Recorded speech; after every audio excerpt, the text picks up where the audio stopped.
Good morning and welcome the students of plus 1 class. In the last video, I told you about the dimensional analysis and its application. Now come to the application number 3 of the dimensional analysis.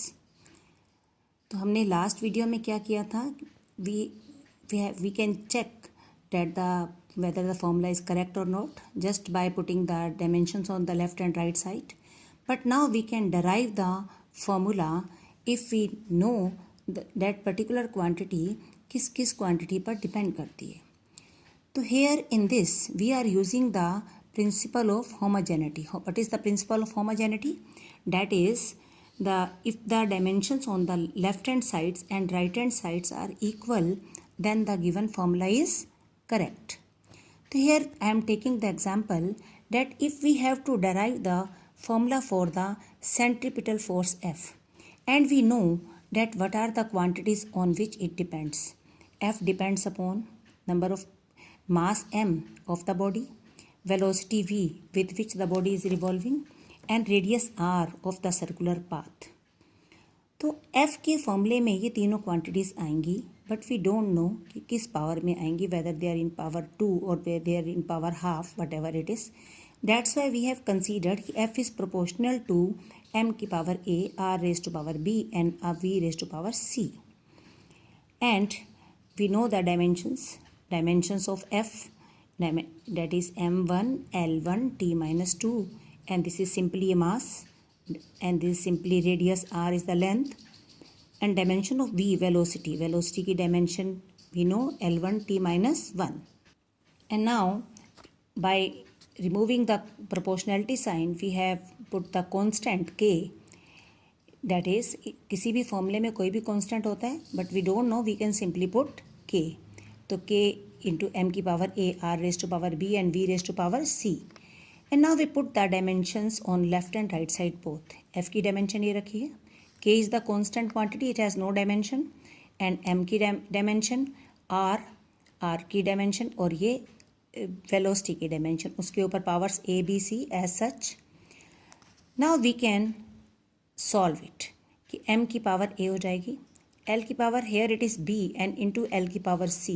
In algebra we know that it becomes l raised to power b plus c and t raised to power minus c. Now we can apply the principle of homogeneity, that is dimensions of the left hand sides and right hand sides should be equal, means powers must be same. यहाँ पर m की power 1 है और इधर m की power a है. If the formula is correct, तो then the left hand side and right hand side dimensions must be same. It means m की पावर a और ये m की पावर 1, तो a must be equal to 1. इधर l की power b plus c और इधर l की power 1, it means b plus c must be equal to 1. And इधर t की पावर माइनस c और इधर t की पावर माइनस 2, तो minus c is equal to minus 2. तो by solving these three equations we come across that a is equal to 1, c is equal to 2 और b की value कितनी आ गई है, minus 1. And we can put simply in this formula, that is ये. तो f is equal to k m1 r की power minus 1 v की power 2. It becomes the formula f is equal to k into M V square upon r. तो this is the formula for the centripetal force f. Now students, it will be more clear if we take the another example.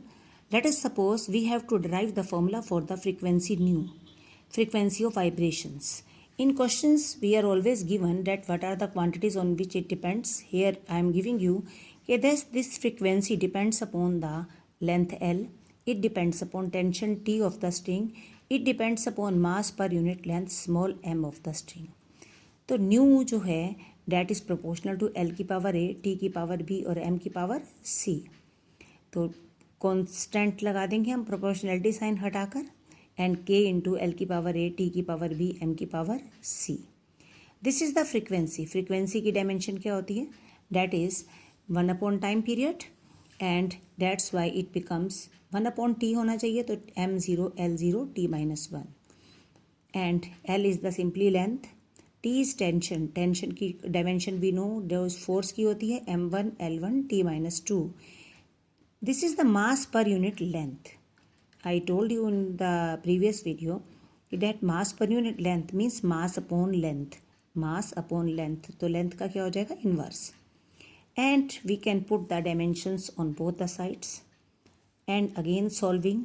After that equating the powers of both sides. यहाँ पर m की power b plus c आती है. तो इधर m की power कितनी है? 0. तो that's why b plus C becomes equal to 0. और l की पावर इधर है a plus B minus C, तो इट बिकम 0. और इधर t की पावर -2b थी और इधर t की पावर -1 है, तो -2b is equal to -1. And on solving all these 3 equations we can solve it. And as the simple rules of algebra, तो l is equal to -1, b is equal to half and c becomes equal to -half.